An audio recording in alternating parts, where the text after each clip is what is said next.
Assalamualaikum warahmatullahi wabarakatuh. Saya ingin mengajak warga Indonesia semua untuk tetap mengikuti peraturan yang pemerintah instruksikan untuk selalu berdiam diri di rumah kalau tidak ada kepentingan dan urusan yang begitu urgen. Karena apa? Kita tahu sekarang ini kita dihebohkan dengan virus COVID atau virus corona yang berasal dari Wuhan, Cina.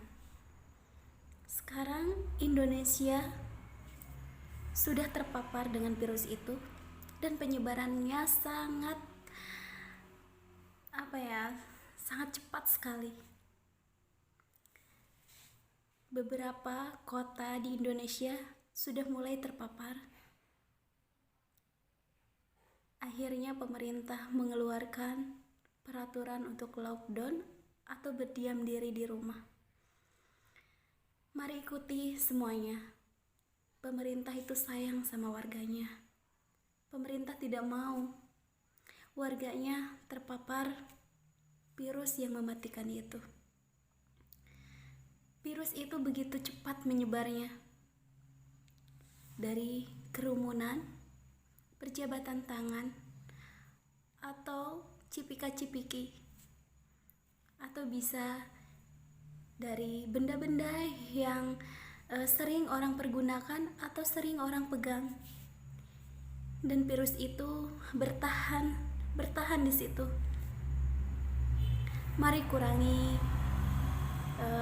pergi ke kerumunan seperti ke pasar atau sejenisnya.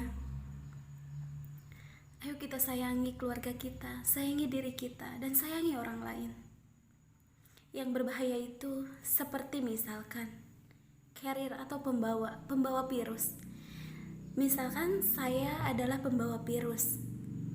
Saya belum ada gejala-gejala yang menandakan bahwa saya terpapar virus.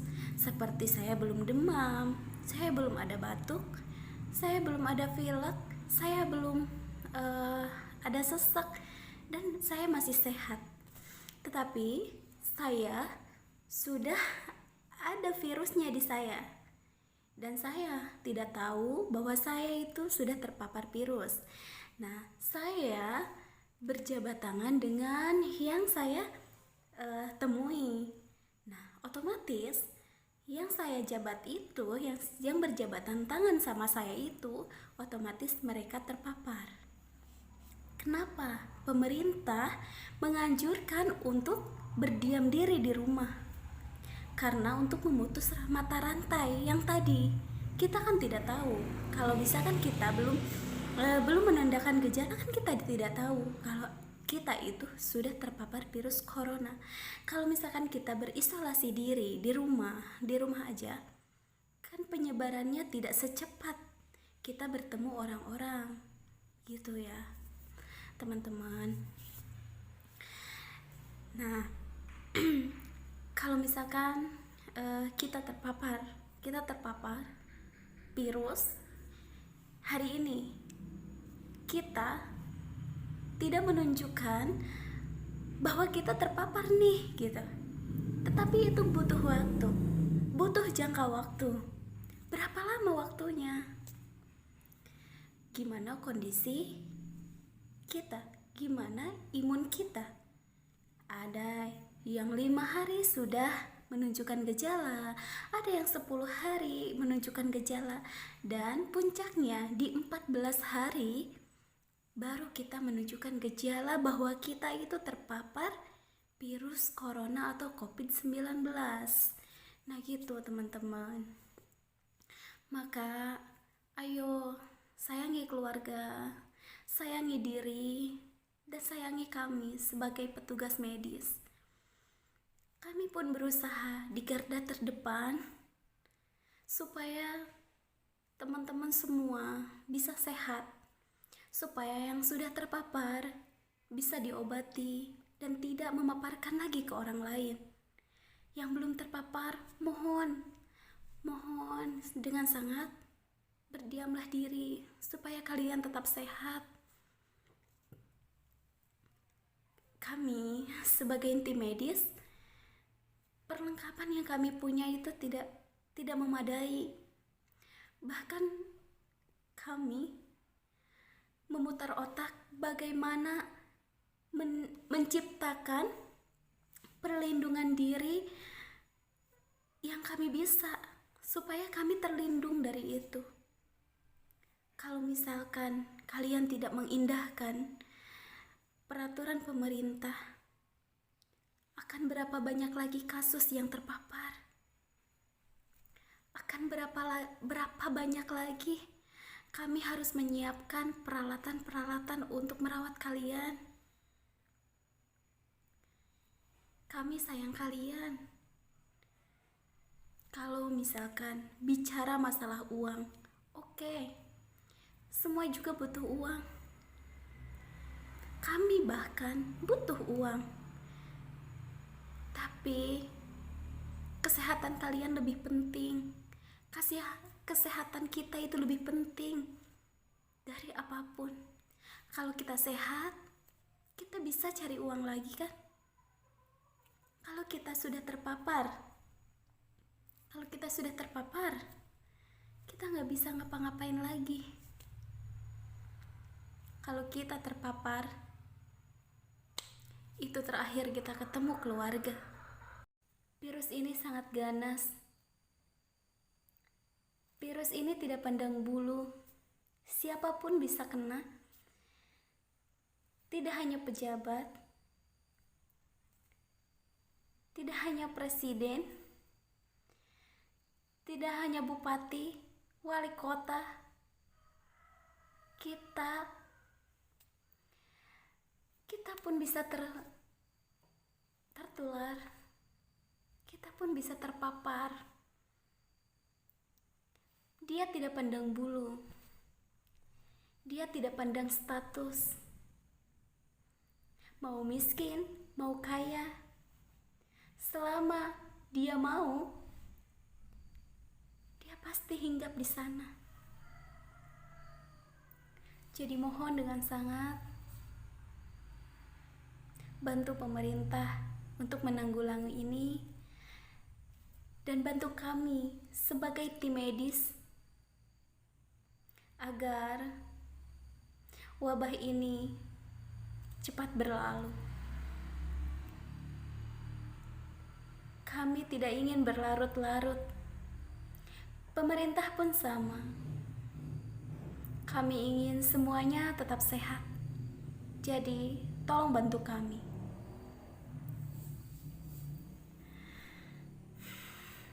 Kami prihatin. Di sebagian masyarakat masih ada yang menganggap sepele, menganggap guyonan, menganggap corona ini tidak penting. Saya berpikir, apakah yang menganggap begitu tidak punya keluarga? Apakah yang menganggap begitu dia akan lolos dari si kecil mungil corona? Saya tidak yakin. Saya benar-benar tidak yakin. Saya suka lihat postingan-postingan yang isinya tuh begini. Kepada corona aja takut, tapi kepada Allah tidak takut. Harusnya lebih takut Allah daripada takut corona. Satu, isinya seperti itu. Yang kedua, ya, yang berduit enak, suruh tinggal di rumah.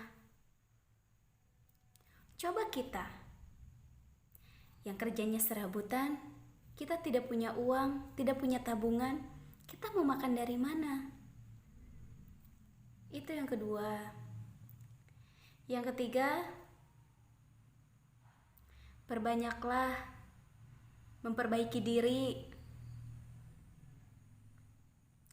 Corona tidak apa-apa dibandingkan nanti azab Allah. Ini juga azab Allah. Dan banyak lagi yang lainnya.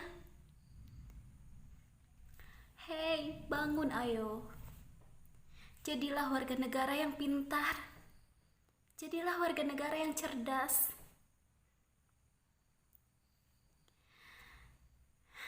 Buka pikiran kalian, buka. Ini corona, penyakit dari Allah, iya. Penyakit dari Allah. Kita harus lebih mendekatkan diri pada Allah, iya. Kita harus mendekatkan diri pada Allah. Kita juga harus berusaha tidak tidak serta merta kita berpasrah diri dong. Harus ada usaha yang kita lakukan, benar kan?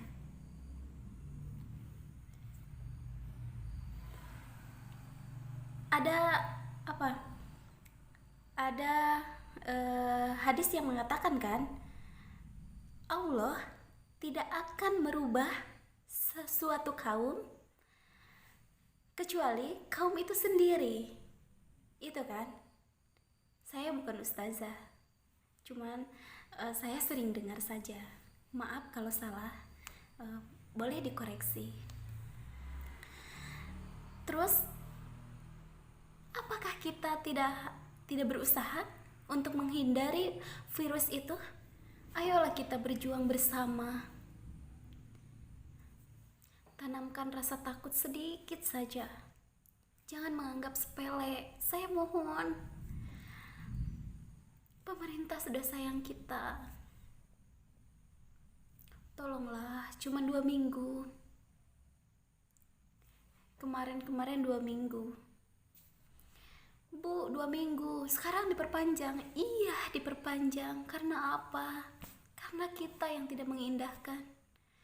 Karena kita yang terlalu egois. Dianggapnya ini main-main.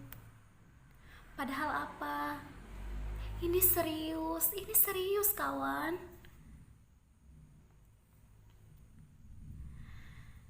Saya suka sakit, suka sedih kalau melihat postingan-postingan yang sekilas terlintas, oh iya benar gitu.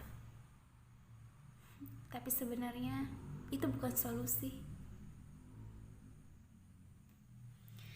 Banyak postingan-postingan yang seolah-olah dia paling takwa gitu.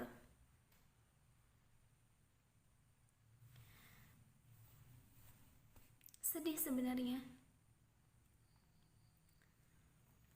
Kami sebagai tim medis, bagaimana kami bekerja dengan minimnya peralatan. Masker tidak ada,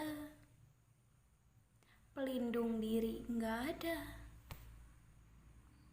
Bahkan masker sudah sulit kami dapatkan. Karena apa? Mungkin banyak di luar sana yang menimbun. Untuk jas hujan saja yang kami butuhkan, yang dulunya harganya cuma 8.000 atau 10.000, sudah sangat sulit kami dapatkan. Itu untuk perlindungan diri kami gitu, sebagai tim medis. Dan kalian misalkan ada yang bilang, corona apa? Saya emang gak takut corona, takut main sama Allah gitu kan. Sedih, sakit sih, sakit hati kami. Tahukah teman-teman di luar sana, setiap kami bekerja, hati kami was-was, hati kami ragu-ragu, kami was-was, kami takut, yang terinfeksi semakin banyak. Kami ragu-ragu untuk meninggalkan keluarga kami. Bagaimana kalau kami nanti pulang, kami membawa virus untuk mereka?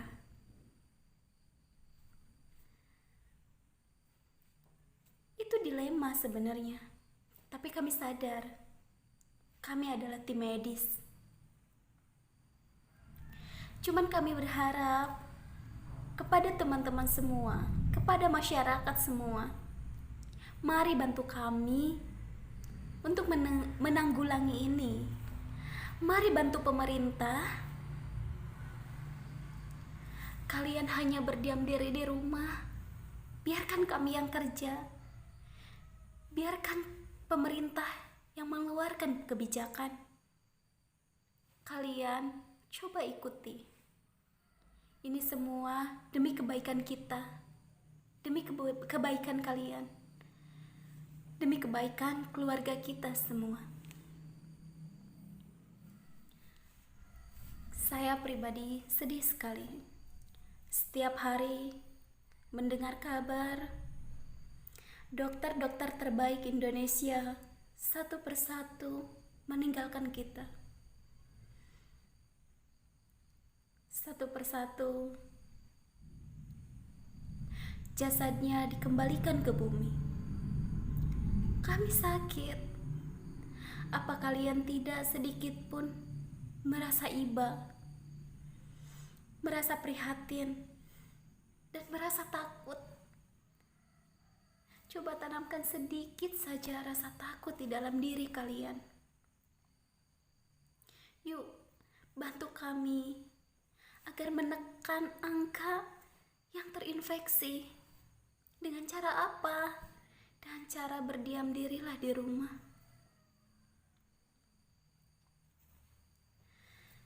Terus kan suka ada yang nyeloteh kan kayak gini. Iya, berdiam diri di rumah, anak istri mau dikasih apa? Mau makan apa? Sedangkan kita nggak punya gaji, kita kerjanya serabutan gitu kan. Oke, kita kembalikan lagi.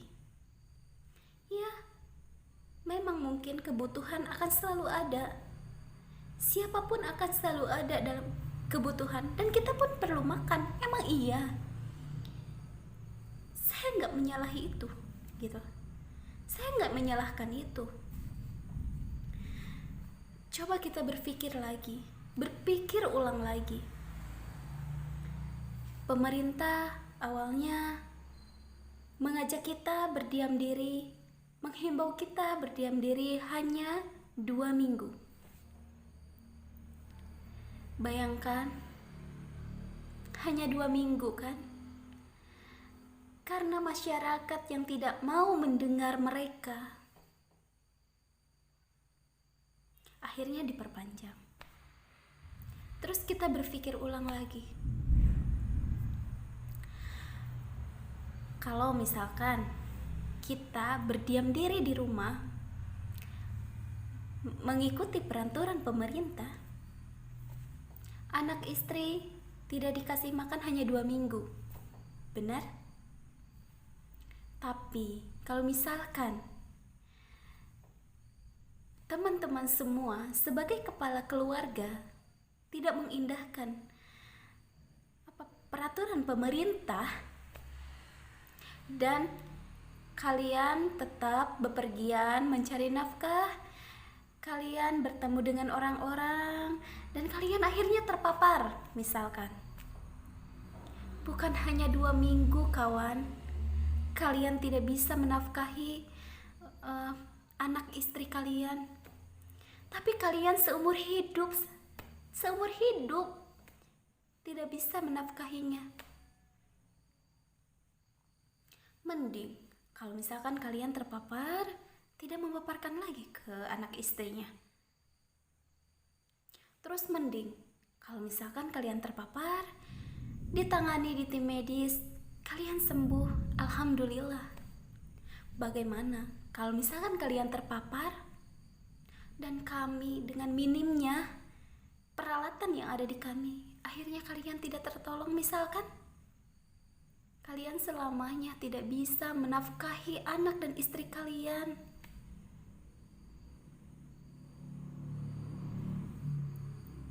Pilih yang mana? Pilih yang 2 minggu atau yang seumur hidup kalian tidak akan pernah ketemu sama keluarga kalian, atau tidak bisa menafkahi mereka lagi. Pilih yang mana? Mari berpikir jernih. Mohon jangan egois. Jangan memikirkan diri sendiri. Pikirkan juga orang lain. Ini bukan hanya di kita, kawan. Bukan. Ini seluruh dunia. Penanggulangannya sama. Di negara-negara yang lain juga sama. Diisolasi di rumah masing-masing.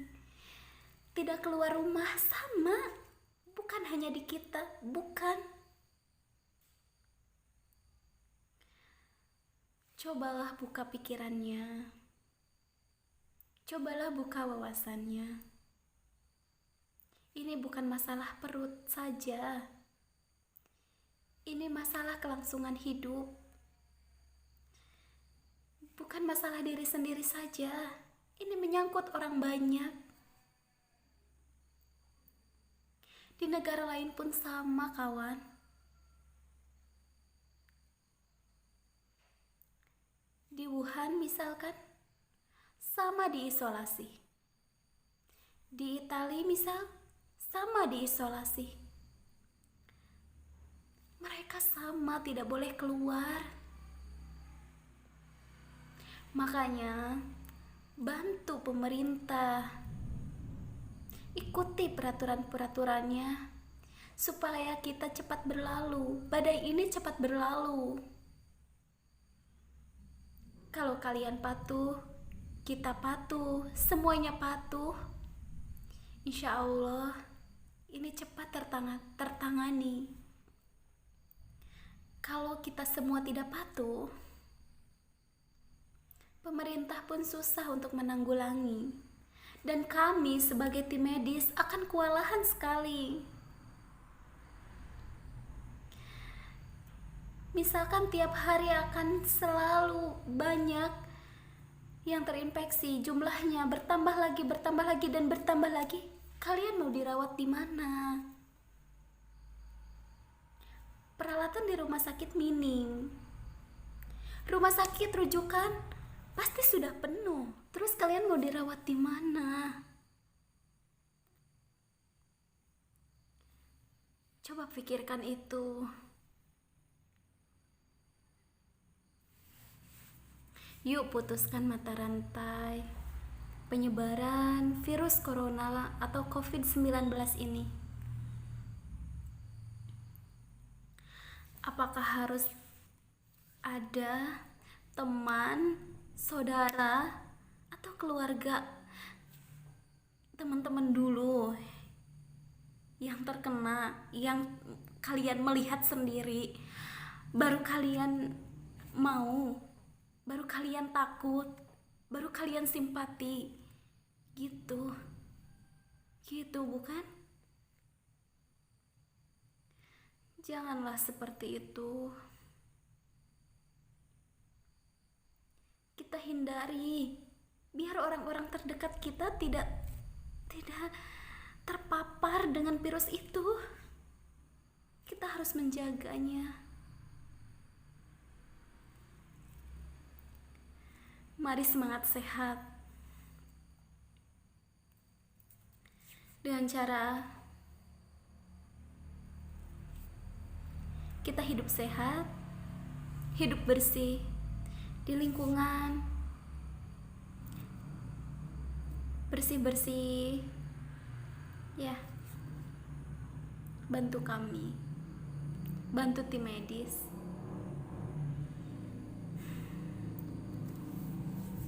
bantu pemerintah.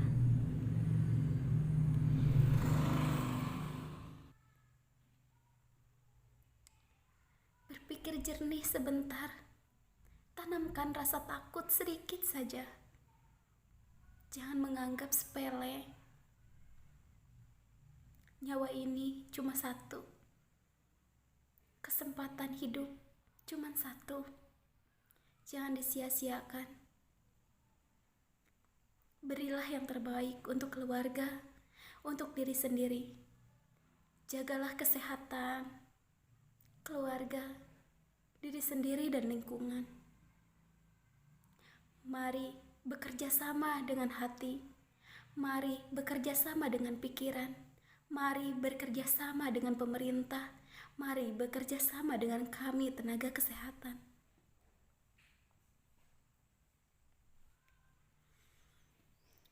Tolong doakan kami, doakan pemerintah, doakan kita semua.